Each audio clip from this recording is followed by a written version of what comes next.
Good morning, Liberty Forum. So yes, Eric asked me to talk about the history of the Free State Project, and since I have a little bit of time in this opening hour, I thought I would also try to put the FSP today in the context of what's going on in the country today. So 24 years ago, the Free State Project was founded, and I regret to inform you that the rationale for it is as strong now as it ever was. What was that rationale? That the partisans of liberty need to look smaller and closer to home if we want to create a free society. There would never be a libertarian government in DC, at least within our lifetimes. So instead, we need to look to a already liberty-friendly, politically open state where we can make a real difference. And we ended up choosing New Hampshire, and that choice has indeed made all the difference. So 24 years later, a libertarian DC still seems as distant as it ever was. Now, I can at least imagine now, with everything that's happened since then, how it could have been different, right? Imagine if Ron or Rand had actually won, right? For a second. That would have been incredible. And we've seen how Republican voters line up behind their president on pretty much all the issues. So if Ron or Rand had won, I think the the Republican Party nationally today would be a somewhat libertarian or at least conservatarian party. But let's be honest, neither of them ever got that close, regrettably. And they were the best. We still have Rand in the Senate, we've got Thomas Massie in the House, and they do some good work there. But I can't be the only one who's noticed this contrast, right? Republicans at the state level are pretty awesome. Republicans at the federal level are totally hapless. Like, what has Congress done this year? I mean, essentially nothing. Now, there has been some positive change with this new administration on foreign policy, and that's great, that's wonderful. We may hear a little bit about that this weekend. And that is one of the few issues that we can't completely change here in New Hampshire. So it's great that there's been some change at the federal level. But it feels to me as if as soon as the National Republicans get better on one issue, they throw some new terror at us. Like, now it's raising taxes on us, which is the one thing I thought Republicans were good for, is that's what they would not do, right, is raise taxes on us. Oh well. And yes, tariffs are taxes on us. And we know that as classical liberals. And I have to point out, they are completely inconsistent with everything else this administration is trying to do on foreign policy, right? When goods don't flow freely across borders, armies do. People keep trying to compare today to the 1930s. Although I just saw on Twitter that Steve Bannon is saying that, no, 2025 is 1860. Well, I understand that negativity is in these days, but I'm pretty sure it's not 1860. But people keep comparing it to the 1930s. I don't think it's the 1930s either, fortunately. I think it's more like the 1890s, maybe 1897. In the 1890s, you had an era of largely peaceful globalization of trade and investment, and an almost uninterrupted period of peace and prosperity and progress, unprecedented in human history, that started to face intellectual and political headwinds. And in particular, the old classical liberalism that gave us capitalism and progress and prosperity was facing adversaries from two corners: progressivism and nationalism. So that sounds a little bit familiar. I hope you'll pardon me a brief history lesson just to kind of elucidate some of these parallels. So in Great Britain, you have a conservative party that is trying to find political relevance after universal manhood suffrage enfranchises the working class. And they find they can successfully compete for working class votes on the basis of issues like nationalism, imperialism, and protectionism, raising tariffs. The Liberal Party, which was the great classical liberal party that brought free trade to Great Britain and helped usher in this period of peace and progress, they move away from classical liberalism toward welfare state liberalism to compete with the new Labour Party. Meanwhile, the German Empire, newly formed, strong, they fear losing out on the struggle for colonies. So they go to Africa and they start grabbing colonies. So does France. Both countries raise tariffs. Germany in 1879 with the infamous marriage of iron and rye, which brought together the authoritarian Junker aristocracy from Prussia with heavy industrialists that were fearful of competition from Britain and America. And then France in 1892 with the Malines tariff.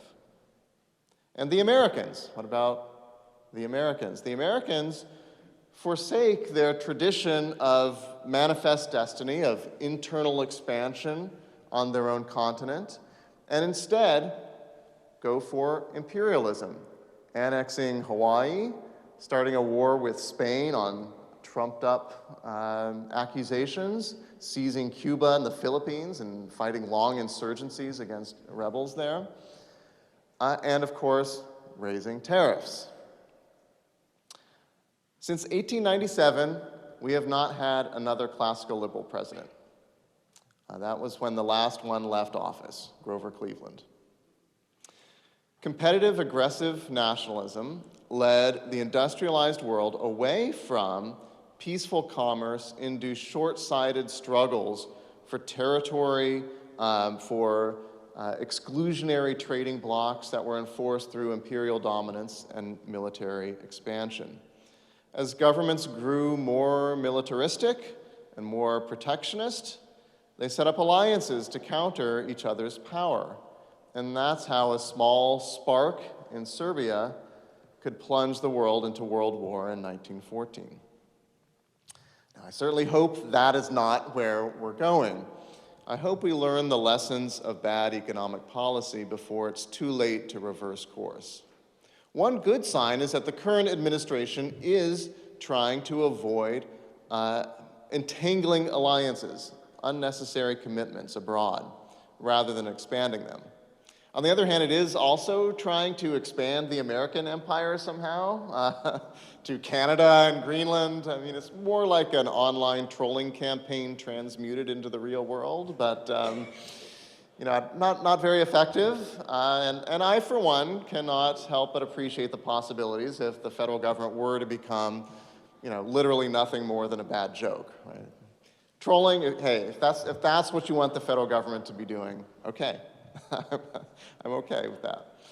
But whether the federal government ends up being hopelessly hostile to us or just a bad joke, there's no point in trying to take it over, for us anyway. As far as they're concerned, we here in New Hampshire, we watch, we wait, we take advantage of opportunities as they arise. Whether 2025 turns out to be 1897 or 1929 or 1770, or none of those, the partisans of liberty need a port in a storm, and there's no better port than right here. If we're going to create a free society, we're going to have to do it in one state first. And that's just the logic of how politics works in America. We're going to see it happen in a state first. And you know, isn't it interesting that New Hampshire is the one state that these days is consistently blue at the federal level and consistently red at the state level? Now, I have no great love for our federal representatives here in New Hampshire. And, you know, no offense to any of you who do. You know, if there's anyone here who wants to man the barricades for Maggie Goodlander, you know, God bless you. But I will say I'd rather New Hampshire be blue at the federal level and red at the state level than the other way around, right? And my personal view is that the much beleaguered New Hampshire swing voter is really just holding his nose and temporarily voting blue at the federal level because, nationally Republicans are just not nominating good candidates, right? And until they do, that's probably what we're going to have here in New Hampshire. But we here in New Hampshire, we've always had a libertarian streak, and we Free Staters can't take credit for that. We're just the reinforcements. You can trace New Hampshire's libertarian streak back through history, dating back at least to 1772, 253 years ago this month, Ebenezer Mudgett's Pine Tree Riot, right? Yeah, we celebrate that. So the Pine Tree rioters, they were farmers and loggers rebelling against a royal system that was rigged against them. The king had declared their largest pine trees to be off limits. They were now royal property. And then when the governor started ratcheting up enforcement of that law, they had effectively no recourse. When they were discovered at the Ware sawmill, right, with illegal logs, they hired a lawyer. And the lawyer went to the governor and said, what do you got? And the governor said, I've got you a plumb post of surveyor of the King's Woods. And the lawyer said, sounds good to me, and tried to get his clients to plead guilty and pay the charges. He was not advocating for his clients. And so the Ware men refused. And it was not so much the fine itself, I don't believe, that triggered the rebellion. It was this idea that the royal government, through corruption, was taking away their property and economic freedom. And that's what drove them to rebellion. I guess it's a good thing that the American government today never does that to us, right? Otherwise, we might have to rebel, and we don't want that. We don't want that. New Hampshire saw the first military action of the Revolutionary War. It wasn't Lexington and Concord, that was the first bloodshed. It was December 1774 with the taking of Fort William and Mary. We were the first state to declare our independence in January 1776. Our Constitution, which predates the US Constitution, explicitly guarantees the right to revolution against arbitrary power and the right to secede from the Union. They're in our Constitution. We still have the most libertarian constitution in the country. If you look around and you read state constitutions, a lot of them are really bad. They build a lot of bad stuff into their constitutions. Many, in fact, most state constitutions require universal free public education. We don't. Many constitutions write regulations on gambling and alcohol right into the text. We don't. Some state constitutions ban school choice. We don't. Some state constitutions dictate minimum wages or even a right to Medicaid. Needless to say, we don't. In the 20th century, that tradition of freedom continued right here in New Hampshire. You know, we have one of the only 3 counties that, in the Northeast, that voted against FDR in 1936. Not many places stood strong in the middle of the Great Depression. For Barry Goldwater, who, wasn't a pure libertarian by any means, but it definitely was the start of the modern libertarian movement and its action in politics in 1964, and for Ronald Reagan in 1980. Same disclaimer, right? Carroll County, right, was one of the 3 counties in the Northeast that voted that way.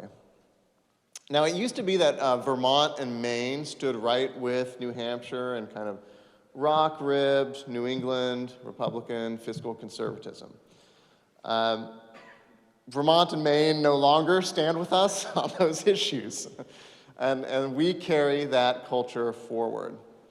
But you can see that, again, if you look at the history of the 20th century. In 1912, the socialist presidential candidate, Eugene Debs, had his worst performance outside the South in Vermont, New Hampshire, and Maine. And New Hampshire was the second best state for William Howard Taft, who was probably the best candidate in that rather awful election of 1912 that Woodrow Wilson ended up winning. And had Taft won, we probably would not have had at least a progressive income tax, and we probably would not have had as centralized a central bank as the Federal Reserve System became. We're still, of course, the only state in the country without massive oil revenues to lack a broad-based sales or income tax. Now that is a little bit of an accident of history. So Vermont adopted an income tax in 1931 during the Great Depression, when a lot of states did. And then they made it progressive in 1947. New Hampshire, the governor supported an income tax in 1949 and tried to get it through the legislature, but it narrowly failed. And that accident of history made a lot of difference. By the 1970s, that live free or die ethos and the low taxes became a rallying point for people choosing to move here and people choosing to stay here. And then, of course, that tradition continued in 2003 when Governor Craig Benson welcomed some libertarians, known as Free Staters, to New Hampshire to come here, saying that I have more in common with libertarians than a lot of my fellow Republicans. Just 8 years later, in 2011, the Dean of Conservative Policy Walks in New Hampshire and the current Director of Administrative Services for the state, Charlie Arlinghouse, wrote in a Union Leader column that this is the most libertarian legislature we have ever had and probably ever will have. Little did he know. Next time I see him, I'll ask about the last part of that. Yes, and since then, we have expanded freedom rapidly in New Hampshire in every direction. New Hampshire has eliminated all remaining taxes on personal income. Yeah.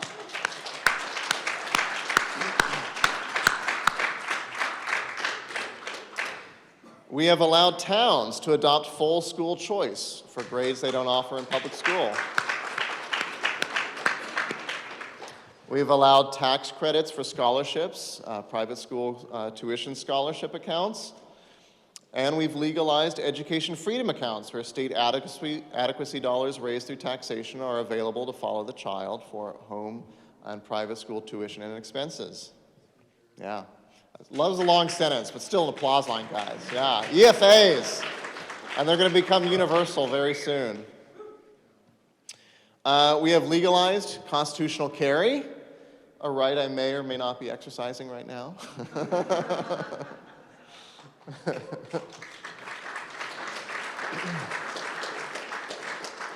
We've legalized medical marijuana and decriminalized marijuana possession.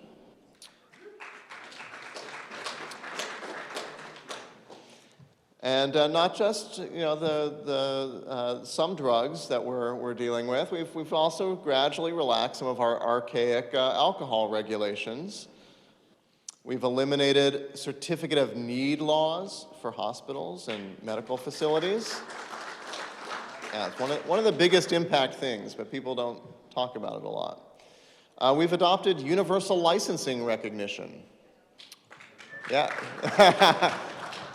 Mark doesn't know what that is. So you have an occupational license in another state, like if you're a plumber or a hairdresser or whatever, you can come to New Hampshire. Tony did it?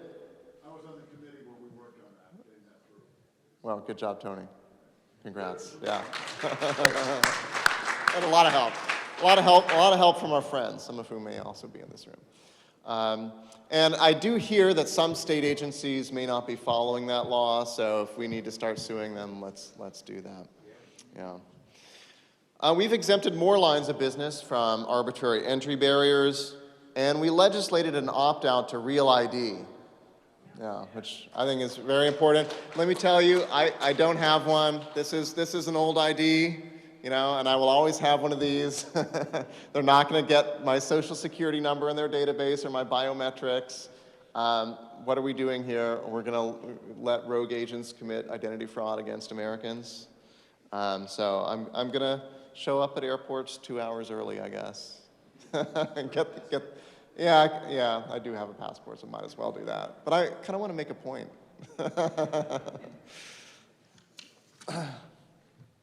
All right. Let's point out we legalized same-sex relationships before most other states did and before the Supreme Court forced them to. So that was a positive thing we did here in New Hampshire. We abolished the death penalty. And I think that was especially good because what death penalty we had was very arbitrarily applied, right? We now require a criminal conviction before civil asset forfeiture. Dan is here in the room. Thank you, Dan.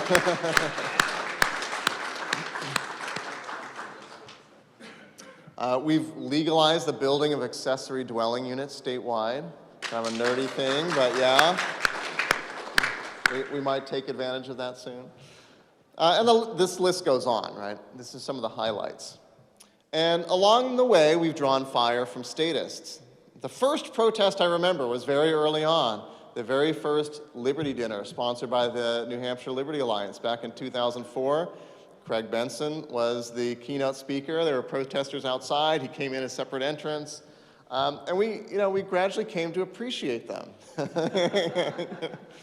I remember in 2011, Will Ruger and I came to the State House to present the second edition of Freedom in the 50 States, and we walked past a gauntlet of protesters. We were absolutely thrilled.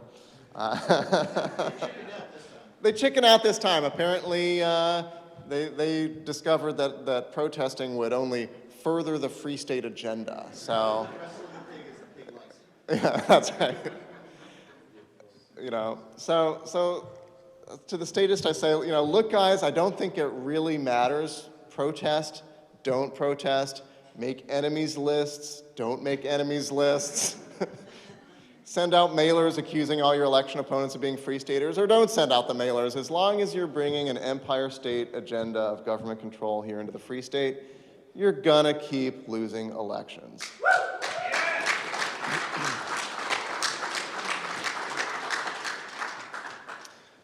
Today, the General Court is tackling the last remaining, really, category of economic freedom where New Hampshire rates below average, and that's land use and energy freedom. It's the #1 issue today in surveys for New Hampshire men and women, and I'm proud to say that a lot of us in this room have dedicated tremendous effort this year, in particular, to finally solving this problem, and we're very close to the finish line. As I like to say to this audience, all those free staters moving here are going to need homes. I don't say that in testimony at the legislature, no. Yeah. We still have a lot to do to deliver on the promise of live free or die, but we're constantly making progress.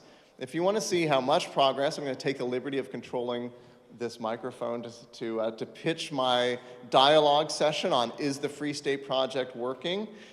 So that, last I saw, not quite completely booked up, so if it's not, please stop by and sign up. And if you want to see how well New Hampshire does in various categories of economic and personal freedom and where we could still improve, you could check out my lunch talk tomorrow on Freedom in the 50 States. Although I'm opposite Jack Garber's State of New Hampshire Real Estate talk, which I kind of want to just go to that. Can I just go to that? No. No, you're obligated. Okay, all right. It's in the contract. Yeah, all right, okay. Well, I don't blame anyone who wants to go to that talk, because that sounds really interesting.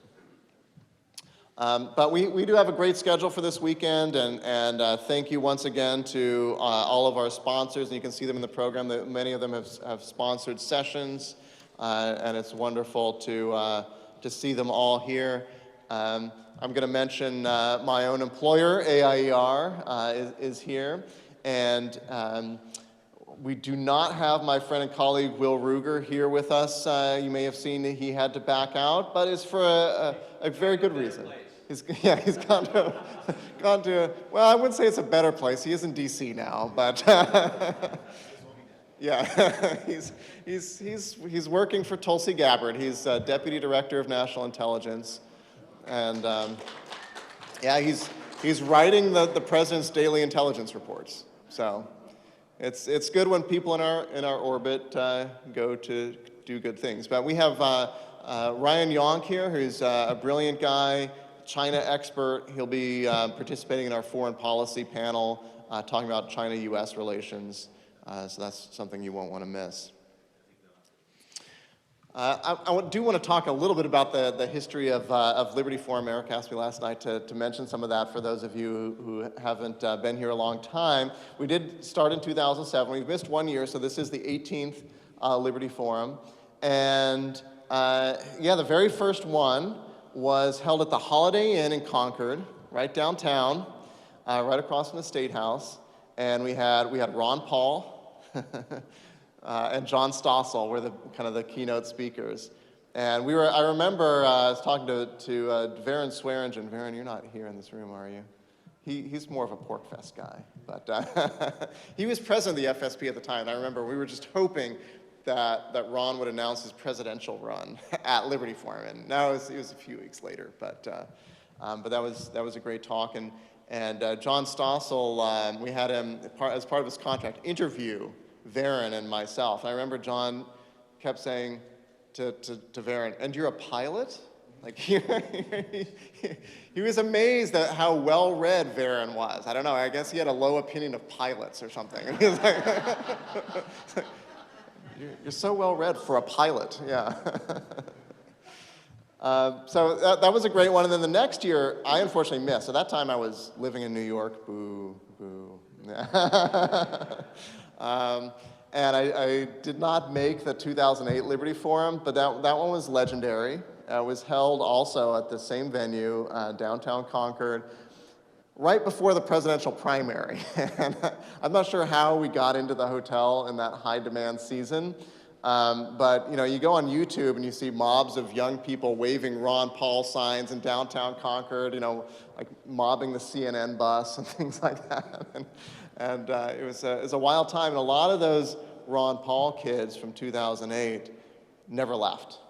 They stayed here, and I could mention some names. I don't see them in the audience, so I won't call them out just in case they don't want to be. But yeah, a lot of them are still here. Those early Liberty Forums were organized by Ron Paul's Freaking Giant.